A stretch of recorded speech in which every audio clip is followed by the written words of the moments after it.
Assalamualaikum warahmatullahi wabarakatuh. Waalaikumsalam warahmatullahi wabarakatuh. Apa kabar hari ini anak-anak? Alhamdulillah baik. Di sini Bapak akan memulai pembelajaran. Sebelum memulai pembelajaran, marilah kita berdoa. Siapa ketua kelasnya? Lala. Bapak. Saudara Bilal dipimpin doanya sebelum belajar. Baik, untuk sebelum kita memulai pembelajaran pada hari ini, mari kita semua berdoa bersama-sama. Berdoanya di dalam hati saja. Berdoa mulai.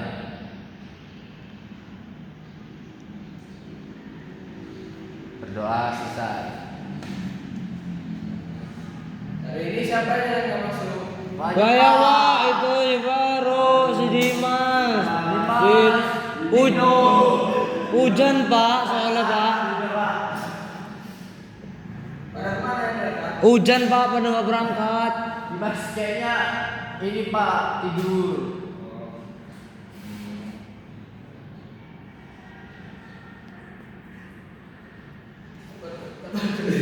Kenapa?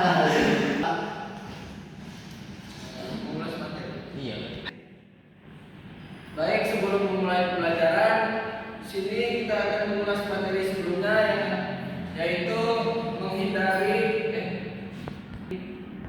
banyaknya. Baik, sebelum memulai pembelajaran kali ini, di sini kita akan mengulas materi sebelumnya yaitu membiasakan akhlak terpuji. Apa itu membiasakan akhlak terpuji? Itu ya apa? Biasa. Apa ya? Selalu Melatih lah Pak, melatih kita kurang tahu Pak.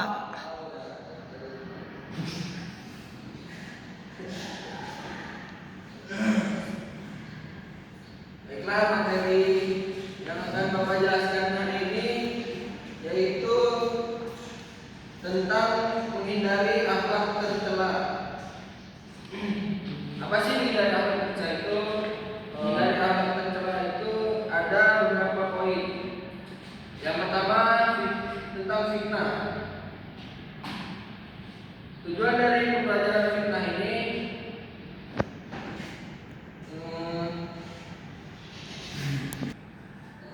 yang pertama yaitu tentang membahas tentang fitnah. Apa sih fitnah itu? Ada yang tahu nggak fitnah itu apa? Fitnah itu tuh kayak nuduh orang gitu ya Pak ya? yang tidak melakukan. Iya, membalikan fakta lah. Fitnah itu ada artinya dalam bahasa Arab yaitu cobaan atau ujian. Sedangkan dalam konteks sosial, fitnah itu berarti kata bohong atau tuduhan tanpa dasar kebenaran dari yang disebarkan dengan maksud menjelekkan orang lain. Iya. Adapun motivasi melakukan fitnah. Ada motivasi kan?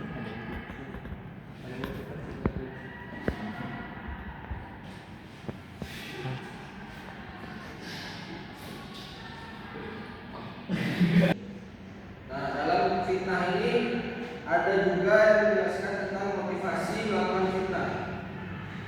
Motivasi seseorang melakukan fitnah melakukan perbuatan yang diantaranya karena dengan memfitnah dia berharap mendapatkan uang. Jadi imbalan harta itulah yang menjadi seorang melakukan perbuatan fitnah.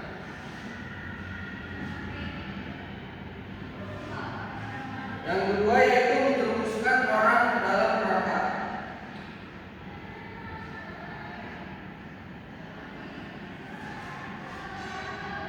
Yang kedua yaitu menjerumuskan orang ke dalam neraka. Seseorang termotivasi melakukan fitnah karena ia ingin banyak orang tersesat dan terperangkap dalam pusaran fitnah dan pada akhirnya akan masuk dalam neraka. Contohnya yaitu seseorang menyebarkan gosip agar pihak tertentu mempercayai dan memberikan keuntungannya. Dan yang ketiga yaitu mencari jabatan atau posisi tertentu.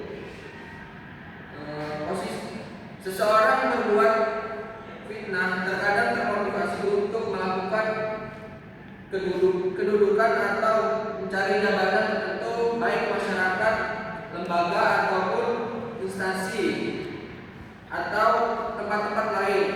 Oleh karena itu Al-Quran mengingatkan kepada kita agar waspada terhadap perilaku orang-orang yang zalim, menghindari fitnah dalam rangka mencari jabatan atau posisi tertentu. Allah Subhanahu wa taala dalam Quran surah Hud ayat 113 yang berbunyi wala taqulu illal ladzina zalamu fatamassakum minnar wa ma lakum min dunillahi min waliyyin wal awliya tsumma la tunsurun. Artinya janganlah kamu cenderung kepada orang-orang yang zalim sehingga menyebabkan api neraka menyentuhmu, sedangkan kamu tidak mempunyai seorang penolong satupun selain Allah. Kemudian kamu tidak akan diberikan pertolongan. Quran surah Hud ayat 113.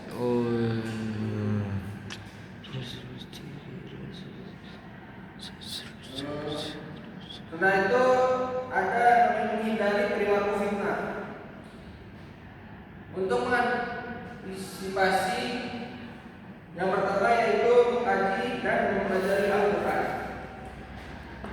Untuk mengantisipasi terjadinya fitnah, sebaiknya seseorang banyak membaca dan mengkaji Al-Quran. Al-Quran adalah pedoman yang dititipkan oleh Rasulullah SAW kepada umat saat menjelang wafat. Selain itu, di dalam Al-Quran banyak kisah yang mengungkapkan tentang perbuatan fitnah ini, yang dapat menjadikan pelajaran bagi umat Islam agar terhindar dari itu. Contohnya yaitu dengan banyaknya membaca Al-Quran, seseorang dapat mengingat Allah. Kita dapat dijauhkan dari berbagai fitnah-fitnah dunia. Yang kedua itu meningkatkan keimanan dan ketakwaan. Keimanan yang kokoh memiliki pengaruh besar bagi kehidupan ini dan memiliki peran vital dalam menghadapi dan mengatasi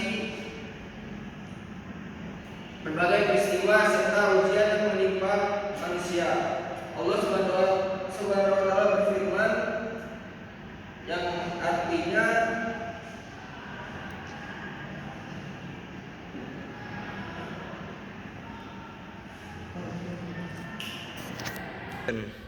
adapun dalam hadis Nabi Muhammad SAW melarang kita untuk berbuat fitnah, yaitu man kana yu'minu billahi wal yawmil akhir falyakun khairan aw liyasmut. Dan artinya barang siapa yang beriman kepada Allah dan hari akhir, maka hendaklah ia berbuat baik atau berkata yang baik atau diam. Hadis riwayat Bukhari. Yang ketiga yaitu berdoa agar terhindar dari hal-hal yang membahayakan diri. Orang beriman yang memahami hakikat kehidupan yang sebenarnya belum tentu lelah aman dari bahaya, fitnah karena setan dan sebetulnya menggoda mereka sehingga orang beriman kelak akan lalai jatuh terperosok ke dalam fitnah dunia. Allah Subhanahu wa taala berfirman dalam Quran surat Mumtahanah ayat 5 yang artinya, ya Tuhan kami, janganlah engkau jadikan kami sasaran fitnah yang bagi orang kafir, dan ampunilah kami, ya Tuhan kami, sesungguhnya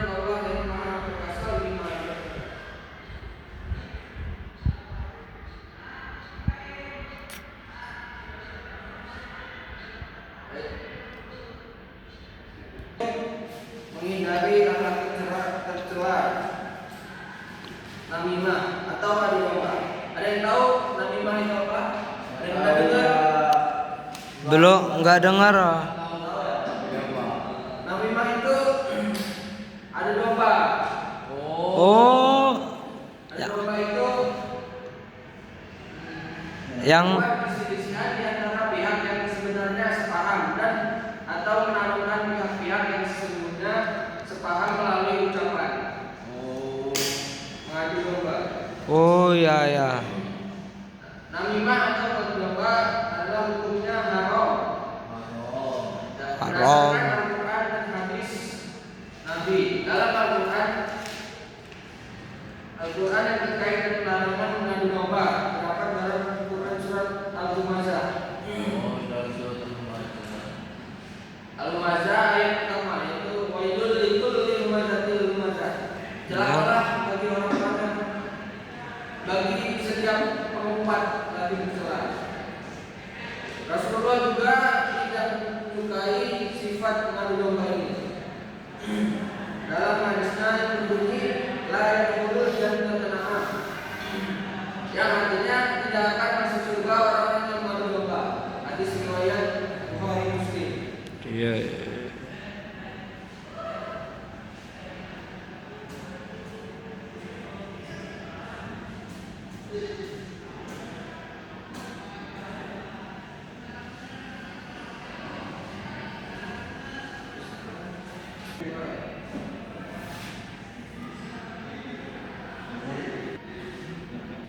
Selanjutnya hal-hal yang diinginkan dari perbuatan mengadu domba. Yang pertama, menginginkan citra buruk melekat pada seseorang. Rasulullah sangat membenci perbuatan mengadu domba dan pelakunya telah akan mendapat siksa. Dan tujuan seorang melakukan perbuatan adu domba ini diantaranya yaitu karena mengadu domba menginginkan seorang memiliki citra negatif di tengah-tengah masyarakat.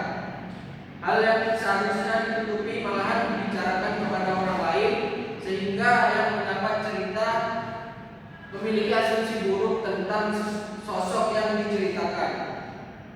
Padahal agama memerintahkan untuk menutupi aib saudaranya sendiri. Rasulullah SAW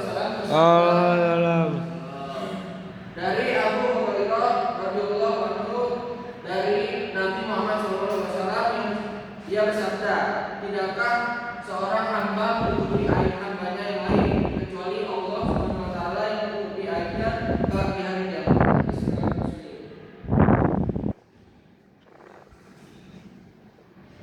Yang kedua itu menginginkan citra baik di mata orang lain. Orang yang mengadu domba terkadang menginginkan dirinya senantiasa baik di mata orang lain dengan menjatuhkan orang lain dan berperilaku berharap citra sendiri terlihat lebih baik dan lebih unggul. Yang ketiga yaitu memiliki hobi mengadu domba. Di antara tujuan orang yang melakukan adu domba ini adalah karena hobi atau kesenangan sendiri. Seorang tidak menginginkan adanya kedamaian di lingkungannya. Ada juga yang melakukan adu domba karena memang menjadi suatu kebiasaan atau kesenangan sendiri. Mereka merasa puas dan bisa menciptakan konflik atau perpecahan antara orang lain tanpa memikirkan dampak buruknya.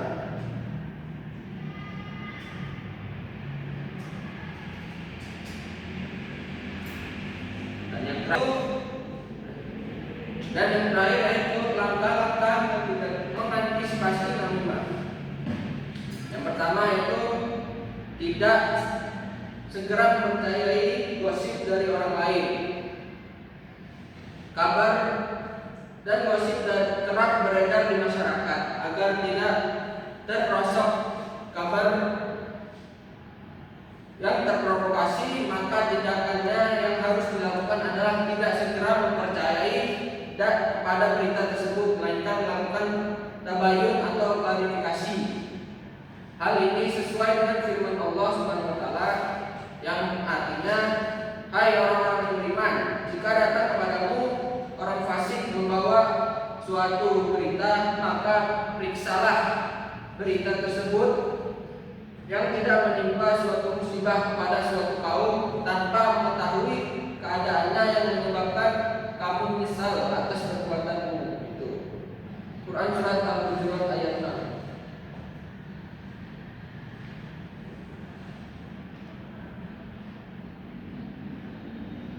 Yang kedua yaitu mencegah dan menasihati pemberita. Dalam amar ma'ruf nahi munkar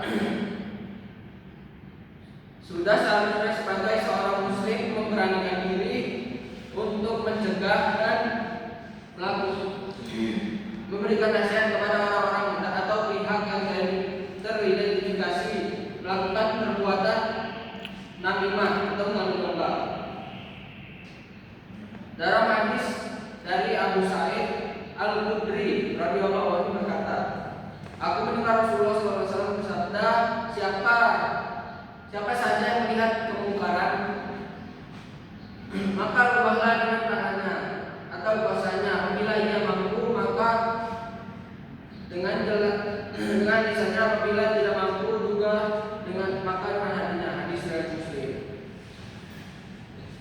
Baik, itu saja materi yang dapat Bapak sampaikan. Selanjutnya